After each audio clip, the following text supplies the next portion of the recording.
نحمده ونصلي على رسوله الكريم أما بعد فأعوذ بالله من الشيطان الرجيم بسم الله الرحمن الرحيم رب اشرح لي صدري ويسر لي أمري واحلل عقدة من لساني يفقهوا قولي السلام علیکم ورحمۃ اللہ وبرکاتہ۔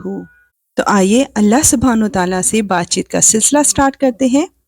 سورہ طٰہٰ کی آیت 49 to 56 میں حق کی دعوت دیتے ہوئے حضرت موسیٰ علیہ السلام اور فرعون کے درمیان جو مکالمہ ہوا اس کو بیان کیا جا رہا ہے۔ یہ ساری باتیں سن کر فرعون نے کہا، موسیٰ علیہ السلام تم دونوں کا رب کون؟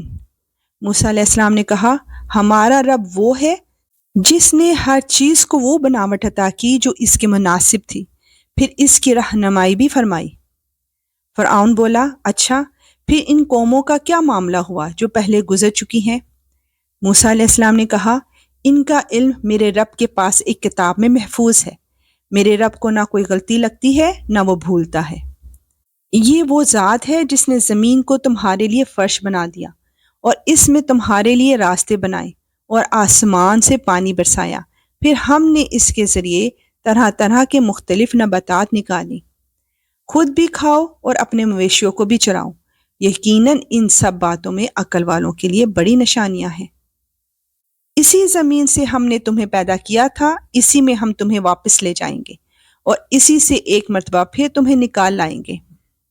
حقیقت یہ ہے کہ ہم نے اس فرعون کو اپنی ساری نشانیاں دکھائیں مگر وہ جھٹلاتا ہی رہا اور مان کر نہیں دیا۔ آیت 57 to 61 میں ہم جانیں گے کہ کس طرح فرعون نے معجزات کا مقابلہ کرنے کی ناپاک کوشش کی۔ کہنے لگا، موسیٰ علیہ السلام کیا تم اس لیے آئے ہو کہ اپنے جادو کے ذریعے ہمیں اپنی زمین سے نکال باہر کرو؟ اچھا تو ہم بھی تمہارے سامنے ایسا ہی جادو لا کر رہیں گے۔ اب تم کسی کھلے میدان میں ہمارے اور اپنے درمیان مقابلے کا ایسا وقت طے کر لو جس کی خلاف ورزی نہ ہم کریں نہ تم کرو۔ موسیٰ علیہ السلام نے کہا، تم سے وہ دن طے ہے جس میں جشن منایا جاتا ہے، اور یہ بھی طے ہے کہ دن چڑھے ہی لوگوں کو جمع کر لیا جائے۔ چنانچہ فرعون اپنی جگہ واپس چلا گیا اور اس نے اپنی ساری تدبیریں اکٹھی کی، پھر مقابلے کے لیے آ گیا۔ موسیٰ علیہ السلام نے ان جادوگروں سے کہا، افسوس ہے تم پر، اللہ پر بہتان نہ باندھو ورنہ وہ ایک سخت عذاب سے تمہیں ملیہ میٹ کر دے گا، اور جو کوئی بہتان باندھتا ہے نامراد ہوتا ہے۔ آیت 62 to 64 میں بتایا جا رہا ہے کہ جادوگروں نے کیا جواب دیا۔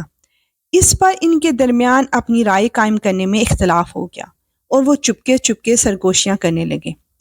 آخرکار انہوں نے کہا کہ یقینی طور پر یہ دونوں یعنی موسیٰ علیہ السلام اور ہارون علیہ السلام جادوگر ہیں جو یہ چاہتے ہیں کہ اپنے جادو کے زور پر تم لوگوں کو تمہاری سرزمین سے نکال باہر کریں اور تمہارے بہترین دینی طریقے کا خاتمہ ہی کر ڈالیں۔